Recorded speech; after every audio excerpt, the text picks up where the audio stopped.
Okay students, अभी मैंने आपको 4 क्वेश्चन करवाए थे, अब क्वेश्चन 5 करवा रही हूँ। क्वेश्चन 5 बहुत इजी है, वही प्रॉपर्टीज़ जो कम्यूटेटिव है, एसोसिएटिव और डिस्ट्रीब्यूटिव, उसी को लेके क्वेश्चन सॉल्व किए हुए हैं जो कि बहुत इजी हैं। अभी देखिए क्वेश्चन 5 में उन्होंने फिल इन द ब्लैंक्स दी हुई हैं। Dash plus 0 is equal to 0 plus 18। ठीक है, ये कम्यूटेटिव प्रॉपर्टी है कि इसकी प्लेस चेंज होने से कोई डिफरेंस नहीं आएगा। तो यहाँ पे उन्होंने 0 तो दिया हुआ है लेकिन ब्लैंक छोड़ा हुआ है कि क्या चीज़ मिस है। तो इधर से हम देखेंगे कि 0 तो है जो कि इधर भी है, लेकिन 18 इधर है लेकिन इधर नहीं है। तो मैं इसको 18 लिख के इसको फिल कर दूंगी। अभी ये नेक्स्ट है जो कि मल्टीप्लिकेशन में भी इसकी प्लेस चेंज करने से कोई डिफरेंस नहीं आता। 6 × 9 इज इक्वल टू 9 × डैश। तो हम देखेंगे कौन सी चीज़ मिस है। यहाँ पे 9 तो है, दूसरी तरफ भी है, लेकिन 6 इस तरफ है, इस तरफ नहीं है। तो मैं इसको 6 के साथ फिल कर दूंगी। अभी ये देखिए मल्टीप्लिकेशन की जो है एसोसिएटिव विद एडिशन के साथ जो उसका रूल है। एसोसिएटिव के 2 रूल्स हैं जो कि एक एडिशन के साथ है और एक सब्ट्रैक्शन के साथ है। तो यहाँ पे उन्होंने हमें एडिशन के साथ दिया हुआ है। 5 को हम 7 के साथ मल्टीप्लाई करके लिखेंगे, 5 को हम 2 के साथ मल्टीप्लाई करके लिखेंगे। यहाँ पे 7 मिस था, मैंने इसको आपने देखना है कि कौन सी चीज़ मिस है। रूल के अकॉर्डिंग आपने देखना है कि 5 किसके साथ मल्टीप्लाई हो रहा है, 7 के साथ। ब्रैकेट के अंदर जितने भी डिजिट होंगे, बाहर वाला जो नंबर है अगर मल्टीप्लाई का साइन है तो वो सबके साथ मल्टीप्लाई होता है। तो 5 7 के साथ भी मल्टीप्लाई होगा। ठीक है, यहाँ पे उन्होंने 2 लिख दिया है लेकिन जिसके साथ मल्टीप्लाई हो रहा है वो डिजिट नहीं लिखा। तो हम इधर से भी देख लिया है और इधर भी स्टार्ट में भी 5 है और दूसरे जो नंबर है जो ब्रैकेट है उसके अंदर भी 5 है। तो इसमें भी 5 जो मिस था मैंने इधर फिल कर दिया है। थर्ड क्या है, थर्ड भी फोर्थ भी वैसे ही है। ये भी हमारी एसोसिएटिव नहीं है, ये हमारी डिस्ट्रीब्यूटिव प्रॉपर्टी है जो कि हमारा कौन सा नंबर मिस है। ब्रैकेट के अंदर 3 + 4 है और बाहर उन्होंने मिस छोड़ा हुआ है। अभी हम देखेंगे कि दूसरी तरफ किस से उन्होंने फिल किया हुआ है। इधर 5 है तो हमें आइडिया हो गया है कि इधर भी 5 आएगा और इधर भी 5 आएगा। ठीक है, अगर वो कहीं ना कहीं वो लिख देंगे ताकि हम उसको नंबर को फिल कर सकें। ऐसा नहीं है कि ये तीनों जगहों से गायब कर दें। अगर ऐसा हो जाए कि तीनों जगहों पे ही 5 ना लिखा हो तो हम कोई भी ऐसा नंबर लेंगे जिसे हम तीनों को सेम नंबर से हम इसको ब्लैंक को फिल करेंगे। लेकिन उन्होंने एक जगह पे हमें एक ब्रैकेट के अंदर उन्होंने वो नंबर दिया हुआ है तो हम दोनों तरफ ब्रैकेट के अंदर भी और बाहर भी हम इस नंबर से इसको फिल कर लेंगे। अभी क्या है, 6 को उन्होंने किससे मल्टीप्लाई किया है कि आंसर 6 ही आया है। जब भी हम किसी भी नंबर को 1 से मल्टीप्लाई करते हैं तो वो नंबर में कोई डिफरेंस नहीं आता, चेंज नहीं आता, नंबर की आइडेंटिटी सेम ही रहती है। तो यहाँ पे फिर क्या चीज़ मिस थी, 1। तो मैंने इसको 1 लगा दिया और इसको क्या बोलते हैं, मल्टीप्लिकेटिव आइडेंटिटी।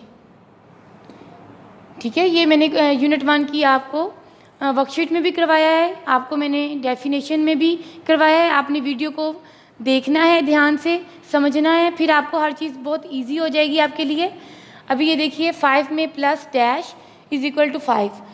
वो ऐसा कौन सा नंबर है जिसको प्लस करने से कि नंबर 5 है तो उधर भी आंसर भी 5 ही है। तो ज़ाहिर सी बात है अगर डिफरेंस नहीं आया, कोई चेंज नहीं आया तो 0 को ही ऐड करेंगे। और 0 क्या होती है, ये 1 मल्टीप्लिकेटिव आइडेंटिटी थी और ये 0 एडिटिव आइडेंटिटी। अभी वो कहते हैं कि 12 को किससे डिवाइड करें कि हमारा आंसर 12 ही आए। जब भी किसी भी नंबर को ये अगर हम 1 से डिवाइड करेंगे तो आंसर 12 ही आएगा। ठीक है, तो मैंने इसको 1 पे फिल कर दिया। अभी देखिए 10 को किससे डिवाइड किया कि आंसर 0 आया। किसी भी नंबर को अगर उसका आंसर 0 आया हुआ है तो हमने उसको 0 पे ही डिवाइड किया है तो ही आंसर 0 आ सकता है। अगर इसके अलावा कोई नंबर होता तो 0 आंसर नहीं आता। अगर हमें 0 आंसर लेके आना है तो हमने उसको 0 पे ही डिवाइड कर देना है। अभी जो लास्ट है वो भी वैसे ही है, डिवाइड 0 को किस पे किया है कि 0 ही आया, तो उसको भी हमने 0 पे ही डिवाइड करेंगे तो आंसर हमारा 0 आएगा। तो ये फिल इन द ब्लैंक्स है क्वेश्चन नंबर 5, ये आपका क्लियर हो गया है। अभी मैं आपको क्वेश्चन नंबर 6 करवाती हूँ। Find the value. ठीक है, इसके मैंने आपको 2 जो थे ना प्रोसीजर करवाए थे, कॉमन वैल्यू के साथ भी करवाया हुआ है और डिमैथ के साथ भी करवाया हुआ है। अगर पेपर में आ जाता है फाइंड द वैल्यू, जस्ट मैंने ये क्वेश्चन पूछा है, आपकी अपनी चॉइस है, आप किसी भी मेथड के अकॉर्डिंग इसको सॉल्व कर सकते हैं। ठीक है, अभी मैं आपको दोनों करके इसलिए दिखा रही हूँ ताकि जिन बच्चों को जो इजी लगता है वो उसको सिलेक्ट कर सकते हैं, लेकिन आपको दोनों आने चाहिए। अगर पेपर में आ जाता है कॉमन वैल्यू तो फिर आपको ऐसे ही करना पड़ेगा, और अगर आ जाए डी मैथ्स तो आपको फिर ऐसे ही करना पड़ेगा। लेकिन अगर आ जाए simple find the value of, अगर मैं ये क्वेश्चन बना दूँ तो फिर आपकी अपनी चॉइस है, आप कोई भी मेथड के अकॉर्डिंग इसको सॉल्व कर सकते हैं।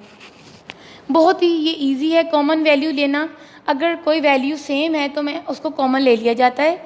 542 ये 2 टाइम आया हुआ है तो मैंने इसको कॉमन ले लिया है, और हमारे पास क्या रह गया, क्या बच जाता है 92 + 8, इसको मैंने ब्रैकेट में ले लिया है, क्योंकि जो कॉमन होता है उसको फिर हमें ब्रैकेट के बाहर शो करना होता है कि मैंने इसको कॉमन लिया है।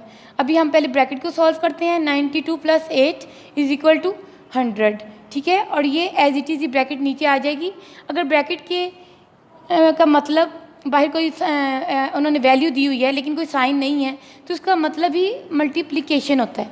ठीक है, लिखना ज़रूरी नहीं होता, इसका मतलब ही यही है ब्रैकेट का कि अगर दोनों बाहर भी वैल्यू है और ब्रैकेट के अंदर भी एक वैल्यू है और आपस में इनका क्या रिलेशन होगा, ये आपस में इनको मल्टीप्लिकेट करेंगे, और अगर इसका साइन लिखा हो या ना लिखा हो कोई इशू नहीं है।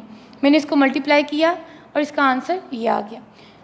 अभी मैं इसको अकॉर्डिंग टू डी मैथ्स करती हूँ। D maths mean D division, M mean multiplication, A mean addition, S mean subtraction. Question में हमने देखना है कि सबसे पहले डिवीजन दिया हुआ है तो फिर हम डिवीजन को सॉल्व करेंगे। अगर डिवीजन नहीं दिया हुआ तो फिर हम मल्टीप्लिकेशन की तरफ जाएंगे, नेक्स्ट स्टेप की तरफ जाएंगे, क्योंकि जो चीज़ हमारे पास है ही नहीं वो हम सॉल्व कर ही नहीं सकते। अभी क्वेश्चन में डिवीजन नहीं है, मल्टीप्लिकेशन है, तो हम मल्टीप्लिकेशन की तरफ जाते हैं। लेकिन देखिए मल्टीप्लिकेशन टू इधर भी है, दोनों तरफ मल्टीप्लिकेशन का साइन है, तो मैं दरमियान में जो एडिशन का साइन है एज इट इज़ ही नीचे ले आऊँगी। ये आपस में मल्टीप्लाई हो रहे हैं, मैं इन दोनों को मल्टीप्लाई करके लिख दूँगी। ये भी आपस में दोनों मल्टीप्लाई हो रहे हैं तो मैं इन दोनों को आपस में मल्टीप्लाई करके लिख दूँगी। यहाँ पे मैंने मल्टीप्लाई किया है, इनके आंसर्स ये आ गए हैं, और दरमियान में इनके क्या साइन आया है, एडिशन का। मैंने जब इन दोनों को प्लस किया तो क्या आंसर बन गया, वही बन गया जो कि हमारा कॉमन वैल्यू का था। तो अगर आप अपना चेक भी करना चाहते हैं कि आपका आंसर ठीक आ रहा है या नहीं आ रहा, तो आप दोनों तरीक़ों से करके, अगर दोनों तरीक़ों से सेम आंसर है तो इसका मतलब है कि आपका आंसर करेक्ट है। अगर एक का दोनों का डिफरेंस आया है तो आपका जो आंसर आपका क्वेश्चन गलत है। ठीक है, आपने ये ध्यान करना है। आपकी अपनी चॉइस है, आप किसी भी तरीके से कर सकते हैं, लेकिन आपको क्वेश्चन की हेडिंग पढ़ना आपके लिए ज़रूरी होगा कि मैंने पूछा क्या है। कॉमन वैल्यू है तो आपको ऐसे करना होगा, डी मैथ्स है तो आपको ऐसे ही करना होगा। और अगर मैं इन दोनों का नेम नहीं लेती, जस्ट पूछती हूँ फाइंड द वैल्यू, तो आपकी अपनी चॉइस है, आप किसी भी मेथड से इसको सॉल्व कर सकते हैं। इसके 3 पार्ट थे, मैंने फर्स्ट पार्ट करके दिखाया क्योंकि पहले मैंने आपको तीनों पार्ट वीडियो में आपको सेंड भी कर चुकी हूँ और आपने टेस्ट भी दिए हुए हैं, तो ये जस्ट मुझे था कि आपकी एक दफ़ा करेक्शन करवा दूँ अगर किसी बच्चे को कोई प्रॉब्लम है तो। अभी इसका लास्ट क्वेश्चन है, क्वेश्चन नंबर 7। ठीक है, ये भी वही क्वेश्चन है जिस तरह हमने 1 किया है, 2, 3 जो ऑब्जेक्टिव है, ट्रू फॉल्स बताने हैं, सॉल्व करना है आपने। मैंने इसके 7-8 पार्ट्स थे, मैंने इसके कुछ पार्ट किए हैं, कुछ आप बहुत इजी थे वो आप खुद भी कर लेंगे। आपने ट्रू, अगर आंसर सेम आएगा तो हम उसको ट्रू बताएंगे, अगर आंसर डिफरेंस आएगा तो हम उसको फॉल्स बता देंगे। ठीक है, 5 को किस पे डिवाइड, उन्होंने ये दिया हुआ है 0 पे डिवाइड किया 5 को, तो आंसर 0 होना चाहिए। किसी भी नंबर को अगर हम 0 पे डिवाइड करते हैं तो आंसर भी हमेशा 0 ही आता है। किसी भी नंबर को हम 0 पे डिवाइड करते हैं तो हमारा आंसर क्या आता है, 0। जबकि इन्होंने क्या आंसर दिया हुआ है 5, तो ये हमारा फॉल्स हो जाएगा। अभी ये हमारी कौन सी प्रॉपर्टी है, कम्यूटेटिव प्रॉपर्टी, क्योंकि ब्रैकेट के विदाउट ब्रैकेट है तो ये कौन सी प्रॉपर्टी है, कम्यूटेटिव। और उसमें डिवीजन का पार्ट उन्होंने दिया हुआ है। 4 को अगर हम डिवाइड करते हैं 12 पे तो आंसर क्या आ जाता है, 3। लेकिन 4 अगर डिवाइड होता है 12 पे, जो कि नहीं हो सकता, उसके लिए हमें डेसिमल की हमें ज़रूरत होगी, क्योंकि 4 स्मॉल डिजिट है, वो 12 पे डिवाइड नहीं हो सकता। तो इसका आंसर मैं डेसिमल के अकॉर्डिंग इसको सॉल्व किया है तो ये आंसर आया है। तो ये नॉट इक्वल है, क्योंकि मैंने आपको पहले भी बताया है सब्ट्रैक्शन और डिवीजन में आंसर सेम नहीं आते। ठीक है, ओनली एडिशन और जो है मल्टीप्लिकेशन में आंसर सेम आते हैं। नेक्स्ट उन्होंने दिया हुआ है, ये डी मैथ्स के अकॉर्डिंग मैं सॉल्व कर रही हूँ, पहले मल्टीप्लिकेशन करूँगी देन एडिशन करूँगी। ऐसे नहीं कि आप पहले एडिशन करने बैठ जाएँ तो वो आपका रॉन्ग हो जाएगा। डी मैथ्स ये आप बहुत दफ़ा कर चुके हैं। DMAS mean division, M mean multiplication, A mean addition, S mean subtraction. ठीक है, अगर हमारे पास डिवीजन नहीं है तो हम नेक्स्ट स्टेप की तरफ जाएंगे। इसमें मल्टीप्लिकेशन है 3 4 12 प्लस एज इट इज़ ही नीचे 1 भी, और जब मैंने इन दोनों को प्लस किया तो मेरा आंसर क्या आ जाएगा 13। और दूसरी तरफ उन्होंने 3 को मल्टीप्लाई 5 के साथ दिया हुआ है, जब मैंने इनको मल्टीप्लाई किया तो ये 15 आया। तो दोनों आंसर सेम नहीं है, तो मैं इसको क्या लिख दूँगी, फॉल्स। अभी इन्होंने दोनों तरफ उसकी जो है प्लेस वैल्यू, उसकी जगह को चेंज किया हुआ है। ठीक है, और ये कौन सी प्रॉपर्टी है, ब्रैकेट के साथ एसोसिएटिव प्रॉपर्टी है, किसके साथ, मल्टीप्लिकेशन के साथ। मैं पहले कौन सा पार्ट हम सॉल्व करते हैं, ब्रैकेट को सॉल्व करेंगे। 5 6 30, मल्टीप्लिकेशन का साइन एज इट इज़ ही आ गया 4 भी। जब मैंने इन दोनों को मल्टीप्लाई किया तो 120 इसका आंसर आ जाता है।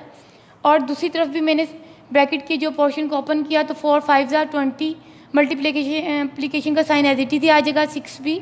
और जब मैंने इन दोनों को मल्टीप्लाई किया तो आंसर 120 आ गया। तो मैंने आपको बताया भी है एडिशन और मल्टीप्लिकेशन में आंसर हमारे सेम ही आते हैं, तो ये सेम आ गए हैं, तो आपने ट्रू लिख देना है। ठीक है, लेकिन आपने सॉल्व किए बगैर नहीं लिखना।